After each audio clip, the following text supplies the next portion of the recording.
চাকরি কিংবা ব্যবসা, রাজনীতি কিংবা বিদেশে উচ্চশিক্ষা যে যেটিকেই ক্যারিয়ার হিসেবে নিতে চাই না কেন, ইংরেজি আমাদের সবাইকে জানতেই হবে। প্রিয় সহশিক্ষার্থীবৃন্দ, মনে রাখতে হবে ইংরেজি শুধুমাত্র একটি ভাষা নয়, এটি একটি উজ্জ্বল ক্যারিয়ার। তো চলুন হোমোফোন সিরিজের থার্ড এপিসোডে আমরা আজকে আর কিছু হোমোফোন শিখি।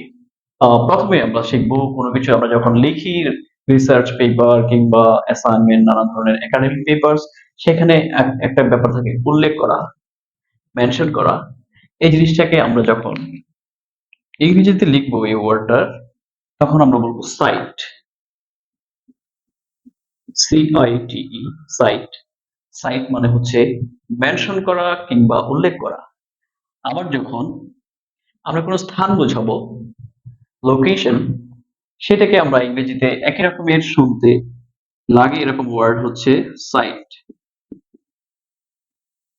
সাইট মানে হচ্ছে লোকেশন, সাইট মানে হচ্ছে মেনশন করা কিংবা উল্লেখ করা।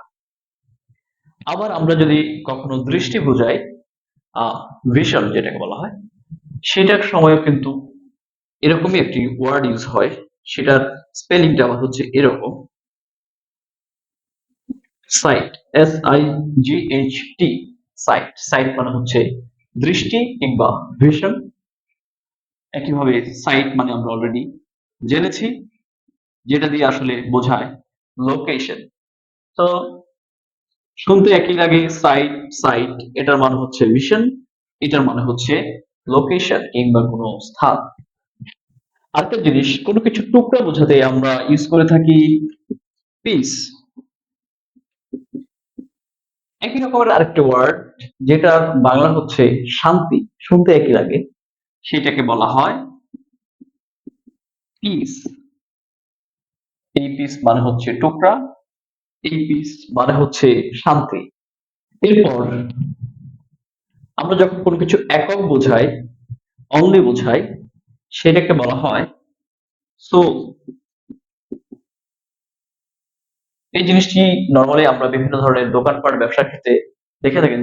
সোল এজেন্ট, সোল ওনার, সোল প্রোপ্রাইটার, এই ধরনের এই শব্দটির ইউজ দেখে থাকি। আবার আমরা যখন প্রাণ বোঝাই, সেটাকে বলা হয় সোল। শুনতে একই, কিন্তু দুটো ওয়ার্ড স্পেলিং এও কিছুটা পরিবর্তন আছে, পাশাপাশি অর্থেরও অনেকটা তফাৎ রয়েছে। এবং আজকের হোমোফোনস এর সর্বশেষ ওয়ার্ড খুবই কমন ওয়ার্ড। আমরা যখন কোনো কিছু সঠিক বোঝাই, তখন সেটাকে বলি রাইট। কিংবা আমরা যখন ডান দিকে বোঝাই, সাইড বোঝাই, তখন ওই রাইট শব্দটি ব্যবহার করে থাকি। আমরা যখন কোনো কিছু লেখা বোঝাই, তখন বলে থাকি রাইট। Very simple. সো এই রাইট মানে হচ্ছে ডান সাইড কিংবা কোনো কিছু সঠিক বোঝায়, আর এই রাইট মানে হচ্ছে কোনো কিছু লেখা লেখা বোঝায়। তো এই জিনিসগুলো, এই শব্দগুলোর সাথে আমরা খুবই পরিচিত, কিন্তু অনেক সময় অসাবধানতা বশত আমরা এই স্পেলিং গুলা একটু তালগুল গুলিয়ে ফেলি। তো চেষ্টা করব আমাদের আজকের লেসনটি মনোযোগ দিয়ে দেখার। সবাই পাশে থাকবেন।